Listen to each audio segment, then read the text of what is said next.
Machine with John and Joe Murray. How you doing, lads? How you doing, pal? Busy week. You're fighting, when is it? Week on Saturday? Week on Saturday, yeah, 16. You got your retirement party beginning next month? 5th of August, yeah. Well, let's get your kid out of the way first. Do we know who you're fighting, mate? I've not got a clue. We're supposed to be fighting some Southpaw.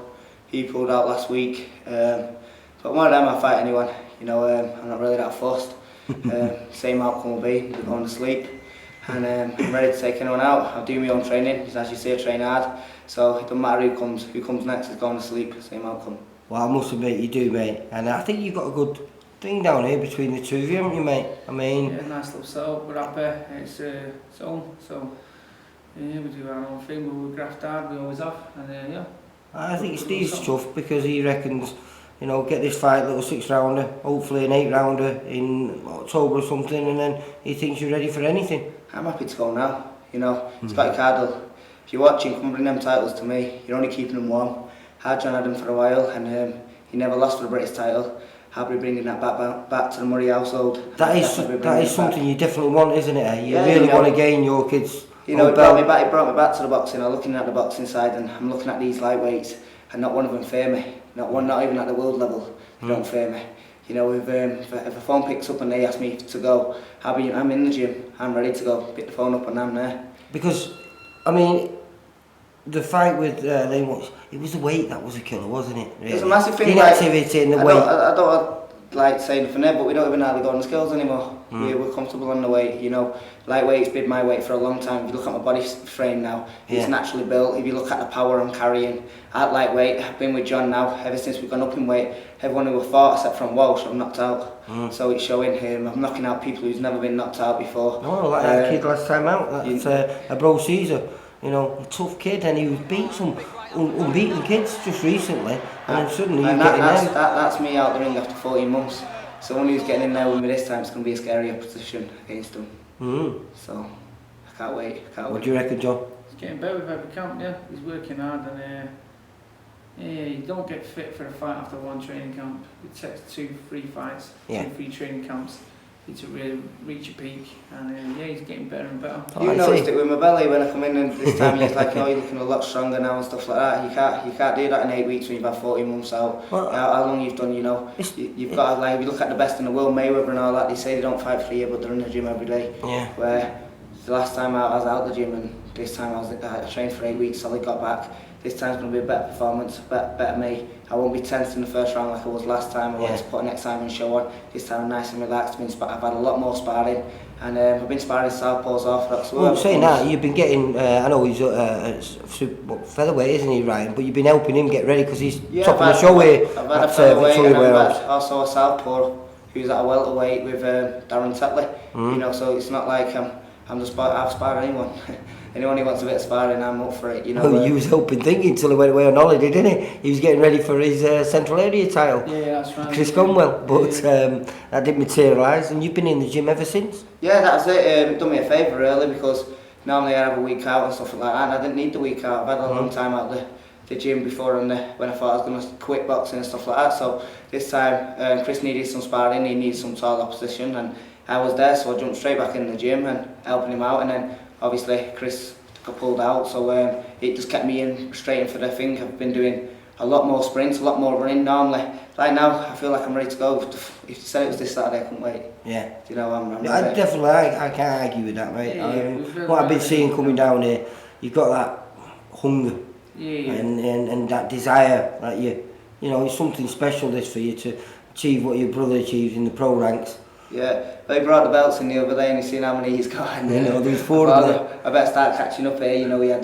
Well, getting them ready, because, like I say, 2 weeks after your brother fights, you've got your retirement due in Victoria Warehouse, which is where your kid's fighting, isn't it? Yeah, good. You know, I had a very, very successful career, and I put everything into every fight, and it's nothing I ever left anything out of it, so like I say, I give it my all in boxing, and it's only right I get something after. I think it's a very long overdue thing. You know, when John was around, he was 31 fights undefeated, and you know, he was the main kid around at the time, and he was going abroad fighting anyone. I've never known John to ever pull out of a fight, even when he like in the Crawler fight, he went in with a dislocated jaw. He's gone in with a scratched eyeball before in a fight. And I think it's long overdue. Like, a lot of people don't know John can't see out of one of his eyes. Yeah, you know what I mean? Discussed it, didn't we? This is the reason he's not boxing now. You know, John would still be fighting now if he could. Well, I know, I see him, he's itching, isn't he? I'm itching, I've got the itch, man. I like to find out, so it's... So it's long overdue, and I think... If I could pass a miracle, I would fight again. I think people should come out in the support and, you know, come and give him that last send. Well, let's put it this way. I mean, a lot of the boxing community's coming out. Anthony Crowley, your old foe there. Kevin Mitchell, he's travelling up from London for you, you know, because you went down to his in London, you know what I mean? That's respect, that, isn't it? You know what I mean? When these people come out and do the time for it, but as you've done for them as well.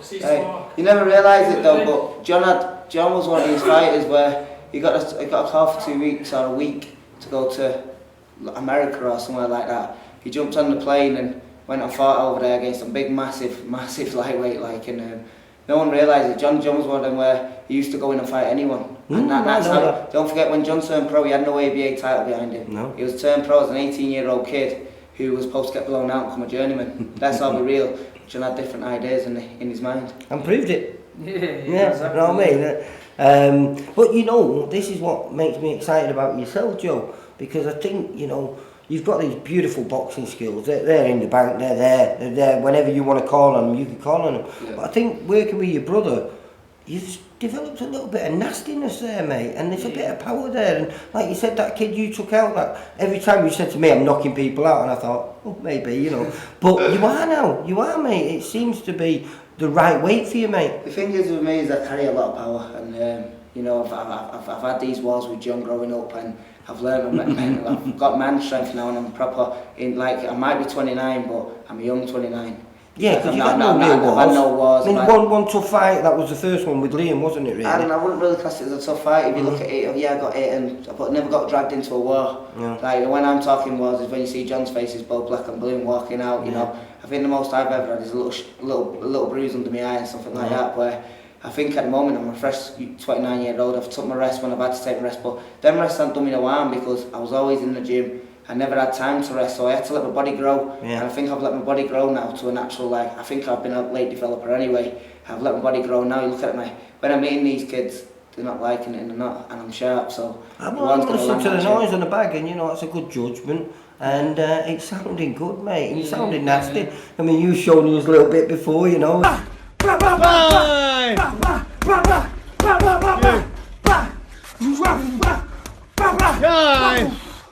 He's still got it there, and you know, I think the two of you will make a great partnership, mate. And if you can get yourself to that British level, which I'm sure you will do, mate. It's not that, we've got some young kids in as well, and to be fair, when they come on the bags, they want to impress, and it's good for me because I want to keep up with the speed. So you know, it's like trying to show the old dogs new tricks, but you know, when I get one of them on the bag, I make them stay on the bag with me to make them work at their pace, and I'm making sure I'm staying with their work. And like you've seen before, when the kids tried getting off, I was like, no, you stay on there, because I want to outwork them, I want to put the power in, I want to show them I'm the man in the gym. So, but these are good because they're 18-year-old and you want to impress, so you've got to go work. And you've seen how hard we're working in there, it's going to a full... Like you saw the work. Yeah. I was sweating and I was only watching. So, listen, I'll be talking to you. Yeah. I know I'll be talking to you with another win behind your name. And Joe, I'll be coming down, John, I'll be coming down to yours and hopefully filming this on the 5th of... It should be a top line. I've got a comedian, Jimmy Bright, down there. Oh, he's good, Jimmy. Got the Moods music, the Skittles music down there. It's going to be a top night.